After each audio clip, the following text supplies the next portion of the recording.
कसम खा के कहता हूं, आज सद्दाम हुसैन होता ना तो इजराइल की मिट्टी पलीत कर देता। दिल दुखाए दिल वो सऊदी अरबिया जो इस्लाम की ठेकेदारी का ठेकेदार बना बैठा है, और उनकी दुनिया भर में ढिंडोरा पीटने वाली नाजायज देवबंद की औलादें,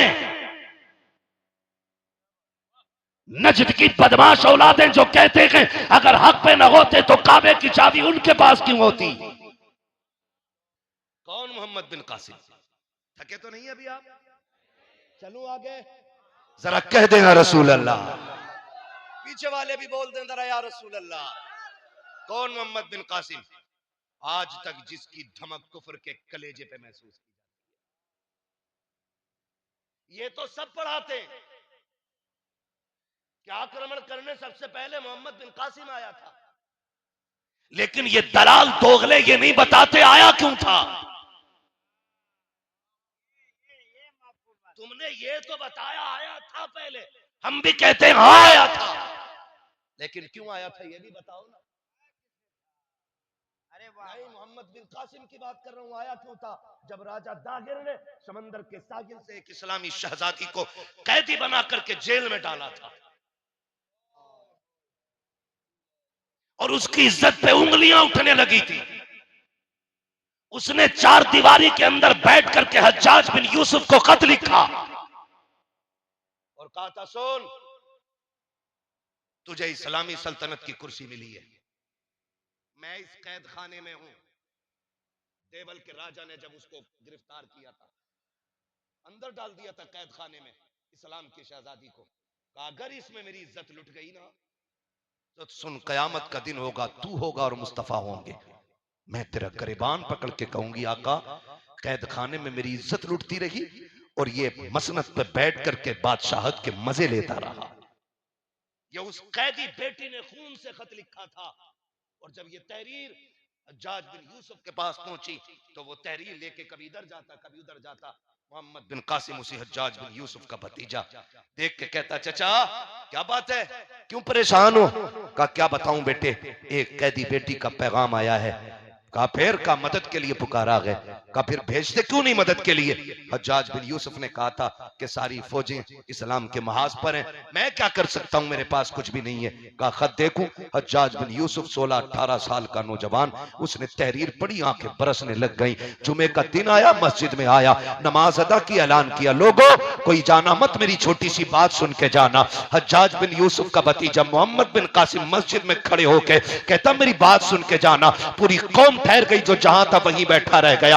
आज मस्जिद से ऐलान कर दिया जाता है, कोई इमाम कोई आलिम ऐलान कर दे कि ठहर जाइए थोड़ी जरूरी बात करनी है। जो अमीर होते हैं वो पहले जूती बगल में दबा के निकलते हैं, कहीं मुझसे पैसे न मांग लिए जाए, कहीं मुझसे सीमेंट की बोरी न मांग ली जाए, कहीं मुझसे वजू के पानी का इंतजाम न कराया जाए। सलाम है तुम्हें नौजवानों, अल्लाह अकबर। मोहम्मद बिन कासिम ने कहा था थोड़ी सी मेरी बात सुन के चले जाना। जब इतना काये कि एक बच्चा बैठा रखा था मिंबर पे, मोहम्मद बिन कासिम 18 साल की उम्र में आया और आकर के लोगों के सामने खुतबा दिया और कहा लोगों 7 समंदर पार से एक कैदी बहन का पैगाम आया है। जब खत पढ़ के सुनाया, पूरी मस्जिद में कोई आंख ऐसी नहीं थी जो आंसुओं से तर नहीं थी, जो भीगी हुई नहीं थी, जो रो नहीं रहा था, हर बंदा रो रहा था। हज्जाज बिन यूसुफ के भतीजे मोहम्मद बिन कासिम ने कहा था अब बताओ तो सही तुम्हारा क्या फैसला है? हर एक ने कहा था मोहम्मद बिन कासिम तू बता तू क्या चाहता है? आपने ये कहा था सुनो मैं 7 समंदर पार अपनी बहन को बचाने के लिए जाऊंगा,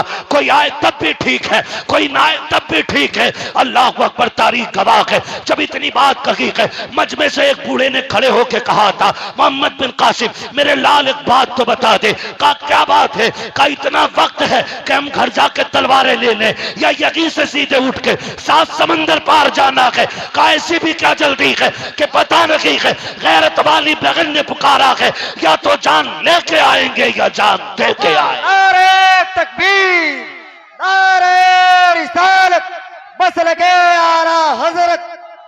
हाँ ये कहां चला गया? मिल गया ना, मैं इससे पैसे लूंगा। हाँ बहुत अच्छी। तवज्जो है सारे लोगों की? थक गए आप लोग? नहीं थके तो बोले जरा या रसूल अल्लाह, या रसूल अल्लाह, और जोर से बोलो या रसूल अल्लाह। रसूल अल्लाह। डॉक्टर इकबाल ने कहा था यूं तो सैयद भी हो, मिर्जा भी हो, अफगान भी हो, तुम सभी कुछ हो, बताओ कि मुसलमान भी हो। पढ़ो अपनी तारीख और समझाओ जमाने को, अपने आप को बदलो। मोहम्मद बिन कासिम ने क्या कहा, बस आप मुझे सुन ले, उसका मसला छोड़ दीजिए, मैं हूं ना, अगर ये भी नहीं बोलेगा मैं ऐसे बोल लूंगा। अल्लाह ने हुजूर के कदमों के लुक़्मों में वो बरकतें दी है, बिना माइक के भी वहां तक आवाज जाएगी मेरी, टेंशन नहीं है कोई भी। लेकिन महफिल इतनी अच्छी है ना, तो फिर नहीं चाहता कि इसका तसलसल टूटे। पूरे मजमे ने कहा था घर जाने का वक्त है या यहीं से सीधे चलना है। मोहम्मद बिन कासिम छोटी सी जमात लेके 7 समंदर पार, 18 साल का नौजवान आया। आज हम देखें 18 साल का हो जाए तो अम्मा कहती है भी तो बालक है, गलती कर दे कोई भी कह रहे बालक है, ठीक हो जाएगा, बाद में बच्चा ही तो है। हम आज 18 साल के को बच्चा कहते हैं, और वो 18 साल का समंदरों का सीना चीर के साहिल पे आया, और दुश्मनों की ईंट से ईंट बजा करके जब इस्लामी शहजादी को लेकर के चलने लगा ना, तो किसी ने रुक के कहा था मोहम्मद बिन कासिम जरा रुक तो सही, तुझे इतने दूर आते हुए डर नहीं लगा, डर नहीं लगा? उसने कहा डर किस बात का, जब से हुजूर का कलमा पड़ा है डर तो रगों से निकल ही गया है। डर की बात यहाँ आया है चंद लोगों को लेकर के, वो तो किस्मत अच्छी थी कि जीत के जा रहा लेकर बहन को, मारा भी तो जा सकता था। उसने कहा मरना बेहतर था बेगैरती के जीने से, कम से कम तारीख में ये तो लिखा जाता कि गैरतमंद भाई बहन की आबरू बचाते हुए मारा गया था। इससे सबक सीखना चाहिए पूरी उम्मत मुस्लिमा को। ये जुमले मोहम्मद बिन कासिम के थे, कम से कम ये तो लिखा जाएगा कि एक बहन की आबरू बचाते हुए भाई मरा था। एक बेटी ने खत लिखा तो समंदर का सीना चीर के मोहम्मद बिन कासिम आया। आज हजारों बहनें शहीद हो गई, फिलिस्तीन में किसी भी बेगैरत हुक्मरान को गैरत नहीं आई। 57 मुमालिक हैं हमारे, 2-4 मुल्कों को छोड़ के उनके जितने भी हुक्मरान हैं सारे नामर्द और हिजड़े हैं। मेरा चैलेंज है उन्हें, साबित करो। मेरे हुजूर का मदीना शरीफ, अभी दिलदार भाई वगैरह उमरा करके आए, उन्होंने मुझे बताया ये लोग कुत्ते खबीस मस्जिद नबी के सामने, ये वहीं से थोड़ा सा आगे बढ़ के पिक्चर हॉल बना रहे हैं। और अभी यहूदियों के किसी जनरल ने कहा है कि सऊदी अरबिया हमारी मुट्ठी में है, और ये सच है क्योंकि ये अमरीकी दलाल हैं, यहूद की नाजायज औलादें हैं। ये जितने भी आले सऊद हैं ये सारे के इब्नुल यहूद हैं। हाँ, वरना मदीना हुजूर का वो शहर है, जानते हो, जिसे मेरे हुसैन ने सिर्फ इसलिए छोड़ दिया था कि यहां खून का कतरा ना गिरे,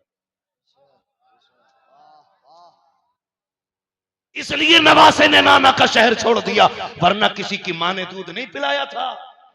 हजरत अब्दुल्ला इब्ने उमर ने कहा था हुसैन अगर आप कहो तो अगर उसके साथ 22,000 है, तुम्हारे साथ लाखों तलवारें होंगी, मदीना छोड़ के ना जाइए।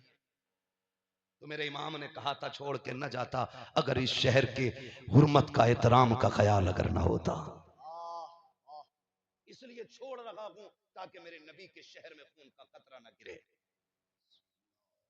और ये जो आले यहूद बैठी है सऊद बन करके, तुम्हें क्या लगता ये तुर्कों से छीन लेते?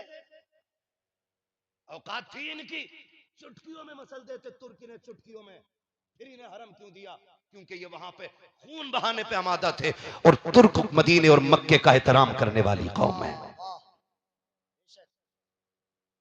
इसलिए कहा था खून बहाने से बेहतर है लो हम मदीना छोड़ के जा रहे हैं। रोना आता आज उम्मत की खूब किस्मत पे, रोना आता है मुझे। सोचता हूं कि हुजूर पे मजार में क्या गुजरी होगी जब यहूदियों ने बैतुल मुकद्दस के ताले फिर से तोड़े होंगे। सलाहुद्दीन अय्यूबी की रूह तड़प गई होगी जब इन कमीनों ने जाकर के उसमें अपने मजहब के मुताबिक इबादत की होगी। मर गई गैरत।